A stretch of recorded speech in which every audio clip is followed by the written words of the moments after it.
warahmatullahi wabarakatuh. Nama saya Mas Santi dari kelas E semester 4 jurusan PGMI yang akan menyampaikan cara mengajar tentang materi yaitu pengertian dan klasifikasi bahan ajar.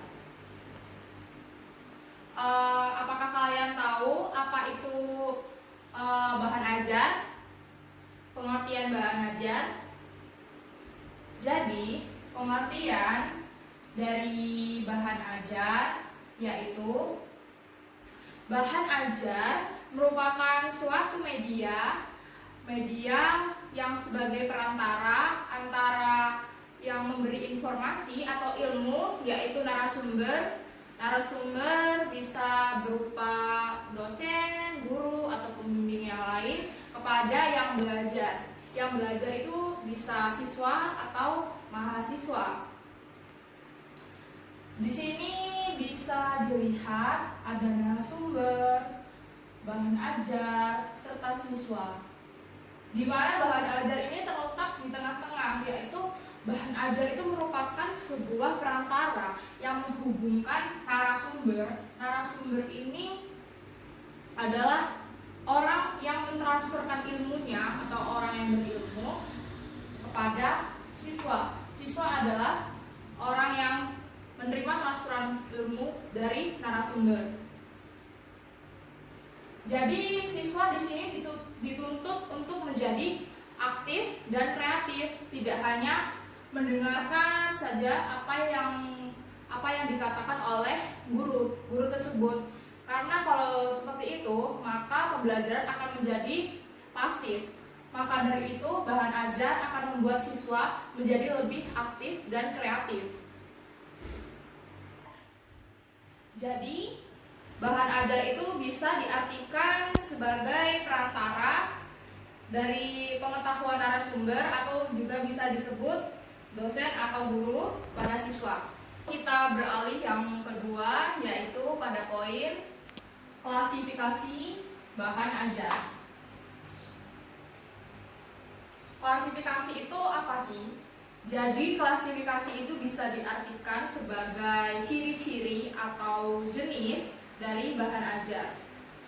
Di sini terdapat 5 ciri-ciri atau jenis dari klasifikasi bahan ajar, yaitu ada cetak, ada audio, ada video, ada digital multimedia, dan yang terakhir yaitu web dan jaringan. Yang pertama yaitu bahan ajar cetak. Bahan ajar cetak itu biasanya berupa bahan ajar yang hanya dapat bisa dibaca. Hanya dapat bisa dibaca saja, tidak bisa didengarkan. Namun bahan ajar cetak memiliki banyak kelebihan. Di antaranya yaitu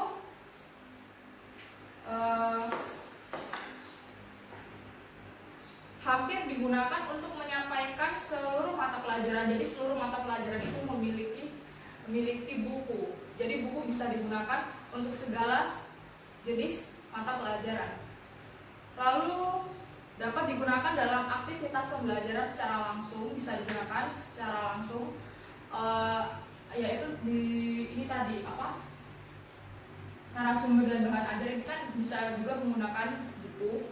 Lalu yang ketiga yaitu siswa atau yang mempelajari buku dapat memilih bagian mana yang akan dipelajari, kayak bab mana saja yang akan dipelajari. Lalu beralih ke klasifikasi bahan ajar yang kedua yaitu menggunakan audio. Audio sendiri itu berarti suara ya. Jadi bahan ajar yang menggunakan suara atau audio.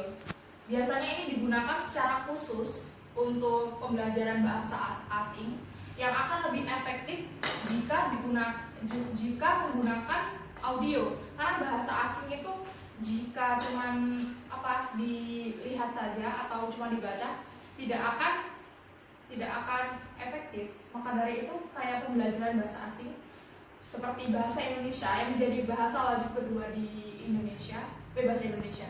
Bahasa Inggris yang menjadi bahasa wajib kedua di Indonesia itu kan di dalam bahasa Inggris ada pelajaran listening, yaitu kita harus mendengarkan. Jadi untuk anak-anak yang akan ujian nasional itu harus melakukan banyak latihan listening. Lalu lanjut lagi, yang ketiga yaitu video. Video itu memuat gambar dan suara secara bersamaan yang biasanya digunakan untuk menjelaskan suatu peristiwa atau prosedur yang tidak bisa dijelaskan hanya dengan menggunakan teks saja atau menggunakan suara saja. Biasanya berupa tata cara atau prosedur yang tidak bisa hanya dibaca. Jadi misalnya ada sebuah prosedur untuk membuat aliran listrik atau yang gampang saja seperti membuat bolu. Itu kan tidak bisa jika kita hanya membacanya saja, namun kita harus melihat bagaimana sih cara membuat bolu tersebut. Lalu yang keempat yaitu digital multimedia. Program multimedia ini memiliki kemampuan kombinasi antara teks, suara, foto maupun gambar dalam satu bentuk dan pengetahuan. Bahan ajar multimedia ini dapat dipelajari melalui software maupun hardware komputer. Lalu yang kelima yaitu web dan jaringan. Sistem web dan jaringan ini dapat memungkinkan siswa untuk belajar dengan menggunakan internet. Di zaman yang telah modern ini tidak asing lagi ya jika kita belajar menggunakan internet, karena akan lebih mudah dan tidak membuang banyak waktu. Bahan ajar yang menggunakan web dan jaringan ini dapat diunggah dan dapat diunduh dengan menggunakan teknologi atau jaringan internet. Dapat kita lihat dari tabel yang telah tertera klasifikasi bahan ajar dan ragam bahan ajar. Biasanya klasifikasi bahan ajar yang berupa bahan ajar cetak, yaitu menggunakan buku teks, modul, brosur dan poster.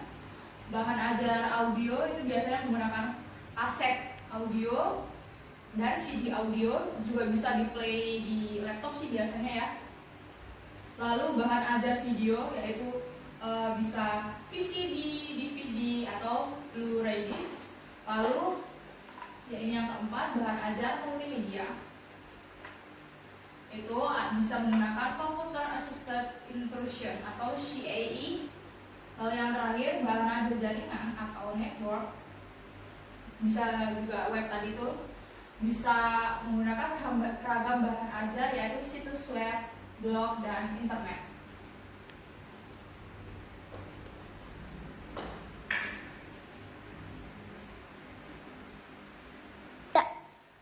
Lalu kita akan beralih ke materi yang terakhir atau poin yang terakhir, yaitu indikator bahan ajar efektif.